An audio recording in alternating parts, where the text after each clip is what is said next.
Situation. The lights are out. You're alone, in the dark. Your only companion is your own thoughts. Question. With their penchant for dredging up all fears and phobias, are your thoughts really the best companion for you? Enter Robert Armstrong, a businessman travelling the galaxy, hopping from planet to planet, deal to deal. Right now, he's desperate to get off his current barren ball of rock and on to his next appointment. So desperate that he's willing to take a walk in the dark. Ring around the rosy, pocket full of posy. Ashes, ashes, we all fall down. You are going to die tonight. Robert Armstrong had walked just over 2 miles, as far as he could judge, when his torch failed. He stood still for a moment, unable to believe that such a misfortune could really have befallen him. Then, half maddened with rage, he hurled the useless instrument away. It landed somewhere in the darkness, disturbing the silence of this little world. A metallic echo came ringing back from the low hills. Then all was quiet again. This, thought Armstrong, was the ultimate misfortune. Nothing more could happen to him now. He was even able to laugh bitterly at his luck, and resolved never again to imagine that the fickle goddess had ever favoured him. Who would have believed that the only tractor at Camp 4 would have broken down when he was just setting off for Port Sanderson? He recalled the frenzied repair work, the relief when a second start had been made, and the final debacle when the caterpillar track had jammed. It was no use then regretting the lateness of his departure. He could not have foreseen these accidents, and it was still a good 4 hours before the Canopus took off. He had to catch her, whatever happened. No other ship would be touching at this world for another month. Apart from the urgency of his business, 4 more weeks on this out-of-the-way planet were unthinkable. There had been only one thing to do. It was lucky that Port Sanderson was little more than 6 miles from camp. Not a great distance, even on foot. He had had to leave all his equipment behind, but it could follow on the next ship and he could manage without it. The road was poor, merely stamped out of the rock by one of the board's 100-ton crushers, but there was no fear of going astray. Even now he was in no real danger, though he might well be too late to catch the ship. Progress would be slow, for he dare not risk losing the road in this region of canyons and enigmatic tunnels that had never been explored. It was, of course, pitch dark. Here at the edge of the galaxy the stars were so few and scattered that their light was negligible. The strange crimson sun of this lonely world would not rise for many hours, and although 5 of the little moons were in the sky, they could barely be seen by the unaided eye. Not one of them could even cast a shadow. Armstrong was not the man to bewail his luck for long. He began to walk slowly along the road, feeling its texture with his feet. It was, he knew, fairly straight, except where it wound through Carver's Pass. He wished he had a stick or something to probe the way before him, but he would have to rely for guidance on the feel of the ground. It was terribly slow at first, until he gained confidence. He had never known how difficult it was to walk in a straight line. Although the feeble stars gave him his bearings, again and again he found himself stumbling among the virgin rocks at the edge of the crude roadway. He was travelling in long zigzags that took him to alternate sides of the road. Then he would stub his toes against the bare rock and grope his way back onto the hard-packed surface once again. Presently it settled down to a routine. It was impossible to estimate his speed. He could only struggle along and hope for the best. There were 4 miles to go. 4 miles and as many hours. It should be easy enough, unless he lost his way, but he dared not think about that. Once he had mastered the technique, he could afford the luxury of thought. He could not pretend that he was enjoying the experience, but he had been in much worse positions before. As long as he remained on the road, he was perfectly safe. He had been hoping that as his eyes became adapted to the starlight, he would be able to see the way, but he now knew that the whole journey would be blind.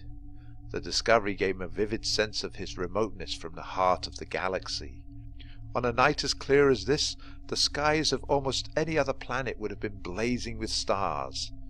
Here at this outpost of the universe, the sky held perhaps 100 faintly gleaming points of light, as useless as the 5 ridiculous moons on which no one had ever bothered to land. A slight change in the road interrupted his thoughts. Was there a curve here, or had he veered off to the right again? He moved very slowly along the invisible and ill-defined border. Yes, there was no mistake. The road was bending to the left. He tried to remember its appearance in the daytime, but he had only seen it once before. Did this mean he was nearing the pass? He hoped so, for the journey would then be half completed. He peered ahead into the blackness, but the ragged line of the horizon told him nothing. Presently he found that the road had strained itself again, and his spirits sank. The entrance to the pass must still be some way ahead. There are at least 4 miles to go. 4 miles! How ridiculous the distance seemed! How long would it take the Canopus to travel 4 miles? He doubted if man could measure so short an interval of time. How many trillions of miles had he, Robert Armstrong, travelled in his life? It must have reached a staggering total by now, for in the last 20 years he had scarcely stayed more than a month at any time on a single world. This very year he had twice made the crossing of the galaxy, and that was a notable journey even in these days of the phantom drive. He tripped over a loose stone, and the jolt brought him back to reality. It was no use here thinking of ships that could eat up the light years. He was facing nature, with no weapons but his own strength and skill. It was strange that it took him so long to identify the real cause of his uneasiness. The last 4 weeks had been very full, and the rush of his departure, coupled with the annoyance and anxiety caused by the tractor's breakdowns, had driven everything else from his mind. Moreover, he had always prided himself on his hard-headedness and lack of imagination. Until now he had forgotten all about that first evening at the base, when the crews had regaled him with the usual tall yarns concocted for the benefit of newcomers. It was then that the old base clerk had told a story of his walk by night from Port Sanderson to the camp, and of what had trailed him through Carver's Pass, keeping always beyond the limit of his torchlight. Armstrong, who had heard such tales on a score of worlds, had paid little attention at the time. This planet, after all, was known to be uninhabited. But logic could not dispose of the matter as easily as that. Suppose, after all, there was some truth in the old man's fantastic tale. It was not a pleasant thought, and Armstrong did not intend to brood upon it. But he knew that if he dismissed it out of hand, it would continue to prey on his mind. The only way to conquer imaginary fears was to face them boldly, and he would have to do that now. His strongest argument was the complete barrenness of this world and its utter desolation, though against that one could set many counter-arguments, as indeed the old clerk had done. Man had only lived on this planet for 20 years, and much of it was still unexplored. No one could deny that the tunnels out in the wasteland were rather puzzling, but everyone believed them to be volcanic vents, though, of course, life often crept into such places. With a shudder he remembered the giant polyps that had snared the first explorers of Vargon III. It was all very inconclusive. Suppose, for the sake of argument, one granted the existence of life here.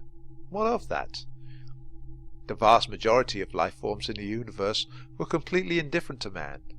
Some, of course, like the gas beings of Alcoran, or the roving wave lattices of Chandaloon, could not even detect him, but passed through or around him as if he didn't exist.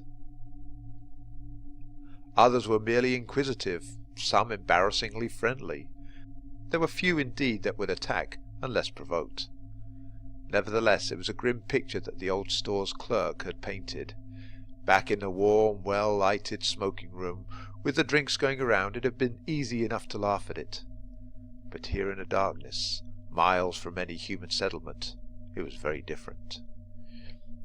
It was almost a relief when he stumbled off the road again and had to grope with his hands until he found it once more.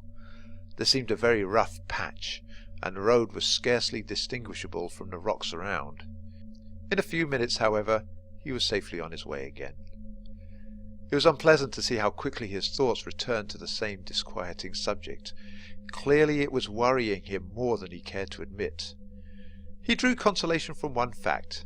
It had been quite obvious that no one at the base had believed the old fellow's story. Their questions and banter had proved that. At the time he had laughed as loudly as any of them. After all, what was the evidence? A dim shape, just seen in the darkness, that might have been an oddly formed rock. And a curious clicking noise that had so impressed the old man.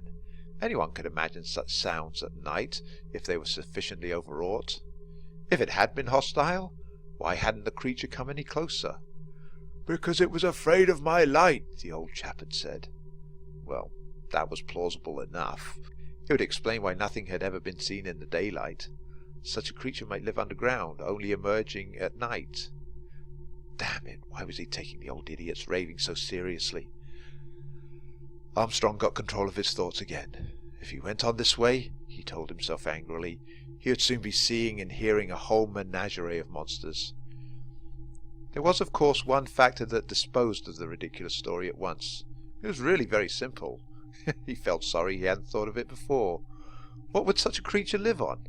There was not even a trace of vegetation on the whole planet. He laughed to think that a bogey could be disposed of so easily, and in the same instant felt annoyed with himself for not laughing out loud. If he was so sure of his reasoning, why not whistle, or sing, or do anything to keep up his spirits? He put the question fairly to himself as a test of his manhood. Half ashamed, he had to admit that he was still afraid. Afraid because there might be something in it after all. But at least his analysis had done him some good. It would have been better if he had left it there, and remained half convinced by his argument, but a part of his mind was still busy trying to break down his careful reasoning. It succeeded only too well, and when he remembered the plant beings of Sentinel Major, the shock was so unpleasant that he stopped dead in his tracks. Now the plant beings of Sentinel were not in any way horrible. They were in fact extremely beautiful creatures. But what made them appear so distressing now was the knowledge that they could live for indefinite periods with no food whatsoever. All the energy they needed for their strange lives they extracted from cosmic radiation, and that was almost as intense here as anywhere else in the universe. He had scarcely thought of one example before others crowded into his mind. And he remembered the life form on Tranta Beta, which was the only one known capable of directly utilizing atomic energy. That too had lived on an utterly barren world, very much like this. Armstrong's mind was rapidly splitting into two distinct portions, each trying to convince the other, and neither wholly succeeding. He did not realize how far his morale had gone until he found himself holding his breath lest it conceal any sound from the darkness about him. Angrily he cleared his mind of the rubbish that had been gathering there, and turned once more to the immediate problem. There was no doubt that the road was slowly rising, and the silhouette of the horizon seemed much higher in the sky. The road began to twist, and suddenly he was aware of great rocks on either side of him. Soon only a narrow ribbon of sky was still visible, and the darkness became, if possible, even more intense. Somehow he felt safer with the rock wall surrounding him. It meant that he was protected, except in two directions. Also, the road had been levelled more carefully, and it was easy to keep it. Best of all, he knew now that the journey was more than half completed. For a moment his spirits began to rise. Then, with maddening perversity, his mind went back into the old grooves again. He remembered that it was on the far side of Carver's Pass that the old Clarke's adventure had taken place, if it had ever happened at all. In half a mile he would be out in the open again, out of the protection of these sheltering rocks. The thought seemed doubly horrible now, and he already felt a sense of nakedness. He could be attacked from any direction, and he would be utterly helpless. Until now he had still retained some self-control. Very resolutely he had kept his mind away from the one fact that gave some colour to the old man's tale, the single piece of evidence that had stopped the banter in the crowded room back at the camp, and brought a sudden hush upon the company. Now, as Armstrong's will weakened, He recalled again the words that had struck a momentary chill, even in the warm comfort of the base building. The little Clarke had been very insistent on one point. He had never heard any sound of pursuit from the dim shape sensed, rather than seen at the limit of his light. There was no scuffling of claws or hoofs on rocks, nor even the clatter of displaced stones. It was as if, so the old man had declared in that solemn manner of his, as if the thing that was following could see perfectly in the darkness, and had many small legs or pads, so that it could move swiftly and easily over the rocks, like a giant caterpillar, or one of the carpet things of Crankle 2. Yet although there had been no noise of pursuit, there had been one sound that the old man had caught several times. It was so unusual that its very strangeness made it doubly ominous. It was a faint but horribly persistent clicking.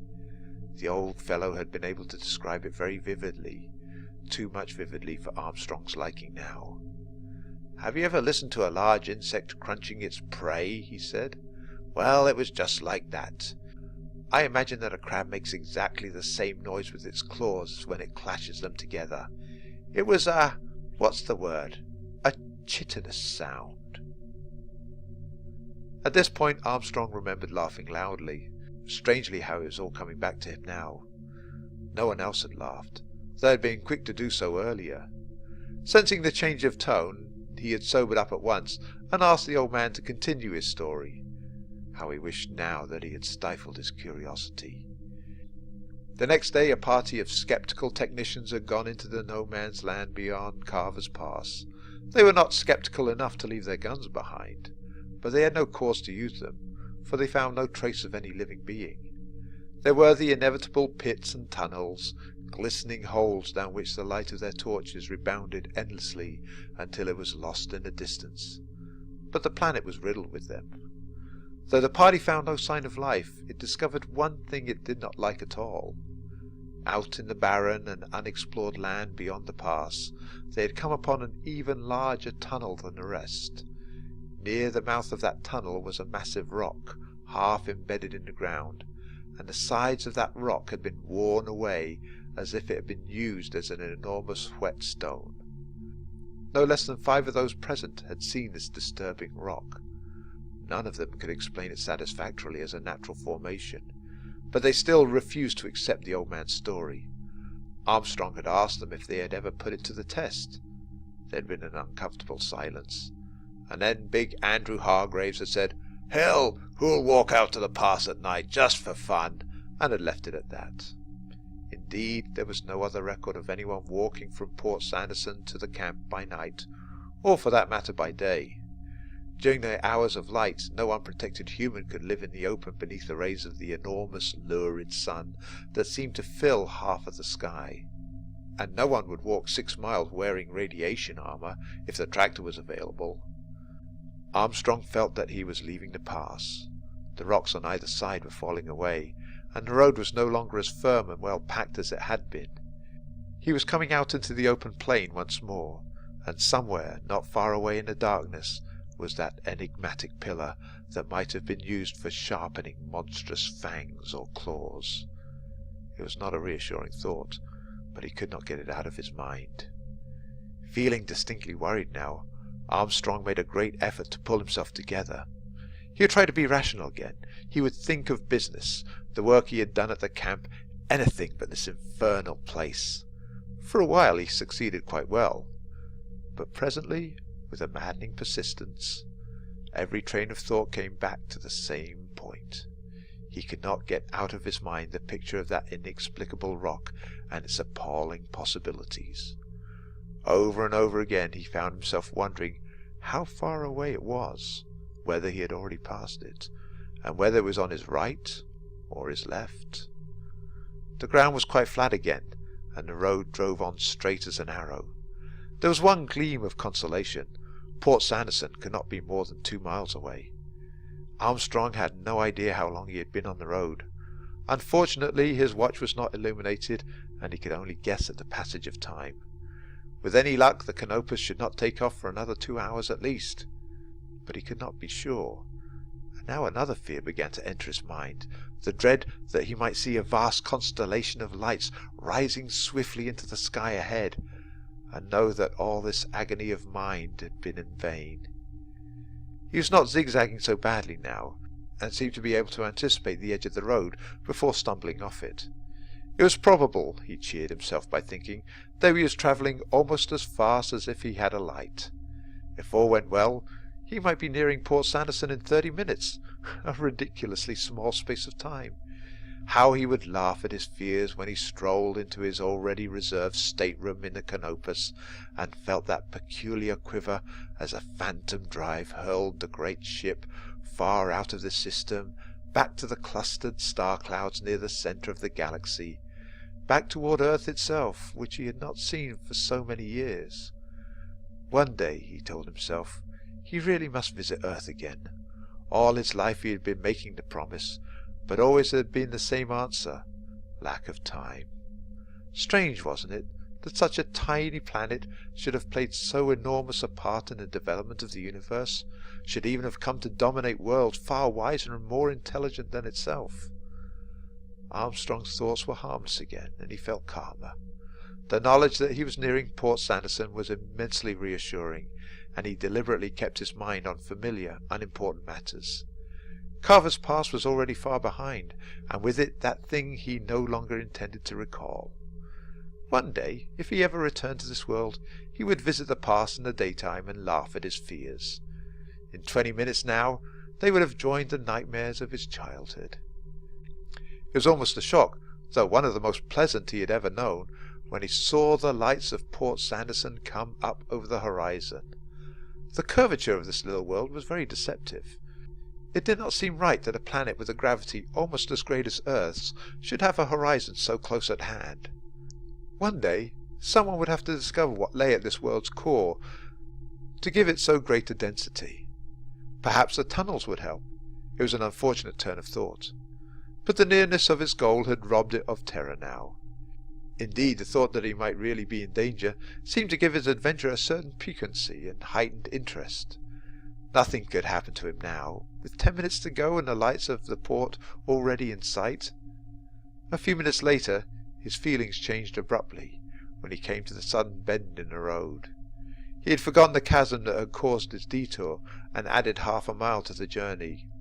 Well, what of it, he thought stubbornly. An extra 1/2 mile would make no difference now, another 10 minutes at the most. It was very disappointing when the lights of the city vanished.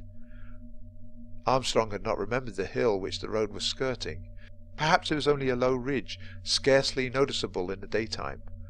But by hiding the lights of the port, it had taken away his chief talisman and left him again at the mercy of his fears. Very unreasonably, his intelligence had told him, he began to think how horrible it would be if anything happened now, so near the end of his journey. He kept the worst of his fears at bay for a while, hoping desperately that the lights of the city would soon reappear. But as the minutes dragged on, he realized that the ridge must be longer than he imagined.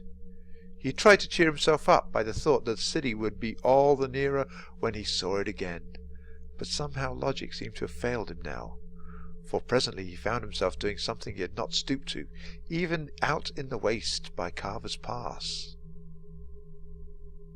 He stopped, turned slowly around, and with bated breath listened until his lungs were nearly bursting. The silence was uncanny, considering how near he must be to the port. There was certainly no sound from behind him. Of course there wouldn't be, he told himself angrily, but he was immensely relieved. The thought of that faint and insistent clicking had been haunting him for the last hour. So friendly and familiar was the noise that did reach him at last, that the anticlimax almost made him laugh aloud. Drifting through the still air, from a source clearly not more than a mile away, came the sound of a landing field tractor, perhaps one of the machines loading the Canopus itself. In a matter of seconds, thought Armstrong, he'd be around this ridge with the port only a few 100 yards ahead. The journey was nearly ended. In a few moments, this evil plane would be no more than a fading nightmare. It seemed terribly unfair. So little time, such a small fraction of a human life, was all he needed now. But the gods have always been unfair to man, and now they were enjoying their little jest, for there could be no mistaking the rattle of monstrous claws in the darkness ahead of him.